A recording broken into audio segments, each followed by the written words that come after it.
Class 9th के प्यारे बच्चों, मैंने आज आपके लिए एक वीडियो बनाया है कि आप जो है संसार के मानचित्र में आप यूरोपीय कंट्री जो आपका चैप्टर है, चैप्टर 2 यूरोप में साम्राज्यवाद और रूसी क्रांति, उससे संबंधित जो आपका मानचित्र भरने को आएगा, मैप भरने को, उसको आप कैसे भरेंगे। तो पहले तो मैं दिखा दूं कि आपका जो संसार का मानचित्र है वो आपको इस तरह का मैप मिलेगा। इसमें आपको दिखाना है, तो इसमें आपको ये केवल इतना ही आसपास का एरिया जो प्रथम स्वतंत्रता, ये प्रथम जो है विश्व युद्ध हुआ था उसमें जिन जिन देशों ने भाग लिया था उनके बारे में है। तो ये बच्चों स्पेन और यहाँ का ये छोटा सा भूभाग इतना सा है, ये आपका है फ्रांस। तो फ्रांस के अंदर से भी कुछ जगह भरने को आता है, जिसको मैं आपको इस आपकी जो है किताब जो आपकी चलती है उससे हम दिखा रहे हैं। तो ये है फ्रांस का मानचित्र, ठीक है। इसमें दो मुख्य जो आपका पॉइंट है, नांतेस और बोर्दे। नांतेस और बोर्दे दो ऐसे बंदरगाह थे जहां से ट्रायंगुलर दास जो व्यापार होता था, जो आपने जो त्रिकोणीय दास व्यापार के बारे में पढ़ा था उनके बारे में। तो यहीं से, इन्हीं दोनों मुख्य बंदरगाहों से क्या होता था, उनकी खरीद फरोख्त होती थी। दासों को अफ्रीका से लाया जाता था, इधर अफ्रीका से ला करके यहाँ पर इन दोनों बंदरगाहों पे बेचा जाता था। फिर यहाँ से उनको अमेरिका के जो है उन क्षेत्रों में जो इनके अधिकार में था वहां पर इनसे काम करवाया जाता था।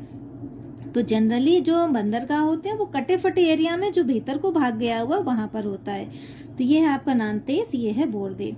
दूसरा फ्रांस की राजधानी पेरिस है आपका, और ये है आपका मार्सेल्स, वो मार्सेल्स जहां से ये गीत गाते हुए गए थे, देशभक्ति के गीत जो गाते हुए गए थे, जिसे जो है आज भी उनका राष्ट्रगान है, मार्सले जिसको कहते हैं, वो उनका राष्ट्रगान है। एक यहाँ मुख्य पॉइंट और हो गया आपका टुलुज। इसके अलावा आपके जनरली ये फ्रांस के मैप में इससे ज्यादा कुछ भरने को नहीं आता है। अब हम चलते हैं बच्चों यूरोप में समाजवाद और रूसी क्रांति।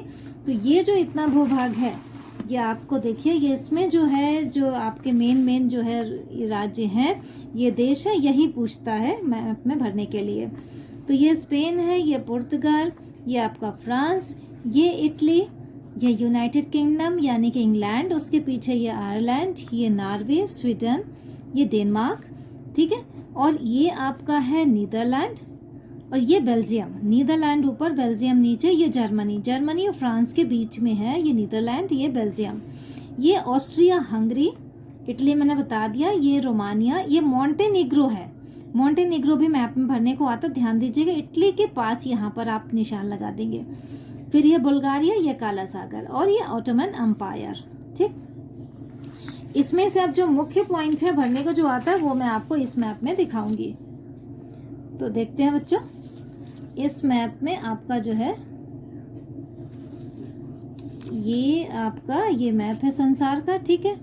अब इसमें देखते हैं, इसमें शुरुआत करते हैं। आपको भरने को जो आएगा वो प्रश्न इस तरह से आता है कि मुख्य प्रथम विश्व युद्ध में केंद्रीय शक्तियों को इसमें दिखाइए। तो केंद्रीय शक्तियां थी आपकी कौन सी, जिन्होंने युद्ध की शुरुआत की थी? वो था आपका जर्मनी, ठीक है, और ऑस्ट्रेलिया नहीं, ऑस्ट्रिया, ध्यान दीजिएगा बच्चों, ऑस्ट्रेलिया ये है, ये जो 7 महाद्वीप आपके हैं ना, उत्तरी अमेरिका, दक्षिणी अमेरिका, अफ्रीका, एशिया, यूरोप और ऑस्ट्रेलिया, और ये अंटार्कटिका। तो ये जो है ये ऑस्ट्रेलिया नहीं, आपका यहाँ पर है ऑस्ट्रिया और तुर्की, ठीक है। ये इतने आपको मैप जो है, ये केंद्रीय शक्तियां, ये क्या सेंट्रल पावर जिन्होंने युद्ध की शुरुआत की थी, ये आपकी है केंद्रीय शक्तियां। अगर नाम लिख के आता है तो आप आराम से भर लेंगे, नाम लिख के नहीं आता है तो आपको कहा जाएगा प्रथम विश्व युद्ध में भाग लेने वाली केंद्रीय शक्तियों को दिखाइए मैप में। तो आपको पहले तो मैं ये बता दूं, ये है आपका स्पेन, ठीक है, और यहाँ थोड़ा सा भूभाग ये आपका है पुर्तगाल, ठीक। अब आते हैं, ये है आपका फ्रांस, इसको मैं यहाँ लाइन खींच के लिख दे रही हूँ, फ्रांस, ठीक। ये है आयरलैंड, और ये जो है एक बैठा हुआ है, डॉगी की तरह लग रहा है, इसके पीछे बच्चा बैठा है, ये जो है अलग से आप देख रहे हैं डिजाइन आपको पहचानना पड़ेगा, नहीं तो संसार के मानचित्र में आप नहीं भर पाएंगे। ये है आपका इंग्लैंड, जैसे लग रहा है कोई छोटा सा जानवर बैठा है, पीछे उसके बच्चा बैठा हुआ है। ठीक है, अब आते हैं इधर। इधर में आपका ये ऐसे कटा हुआ, तो ये है आपका नॉर्वे, ये है आपका स्वीडन। ठीक, ये जो उभरा हुआ भूभाग है इसको कहते हैं डेनमार्क। डेनमार्क ये उभरा हुआ भूभाग है, इसको आप पहचान लेंगे। तो इसके ठीक नीचे आपका है जर्मनी, ये है आपका जर्मनी। ठीक, अब जर्मनी और फ्रांस के बीच में ऊपर नीदरलैंड है और ये बेल्जियम है। इसको छोड़ दीजिए, जनरली ये पूछता नहीं है। ये जो पतला भूभाग ये भूमध्य सागर है। भूमध्य सागर में ये जो पतला भूभाग निकला हुआ इसको कहते हैं इटली।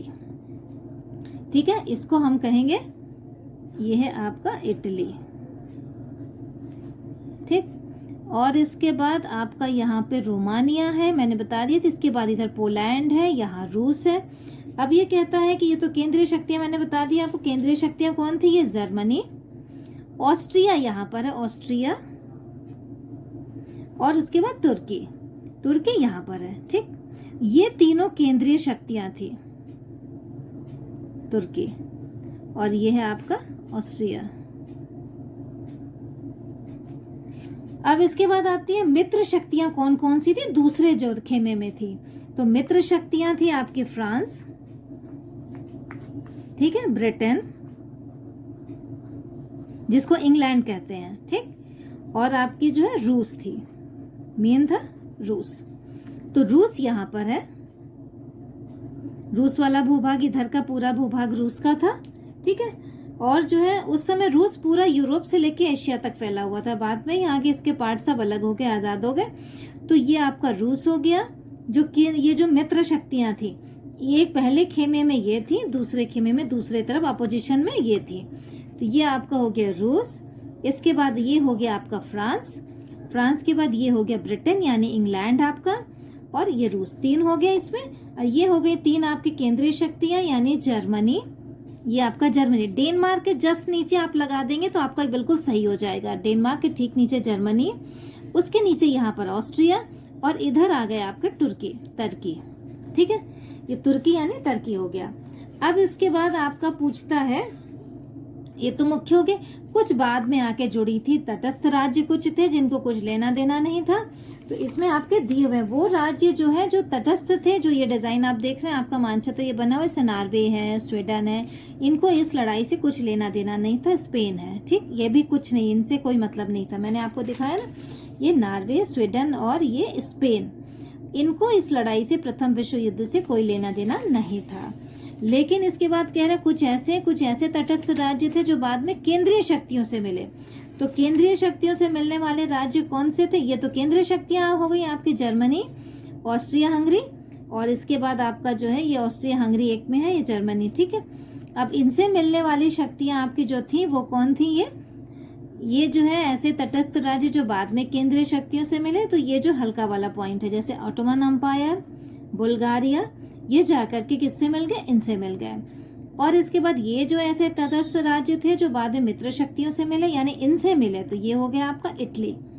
इटली जो है ये बीच में स्विट्जरलैंड है, इसको भी कोई लेना देना नहीं था। और ये जो इटली है, इटली जाके इनसे फिर फ्रांस से मिल गया।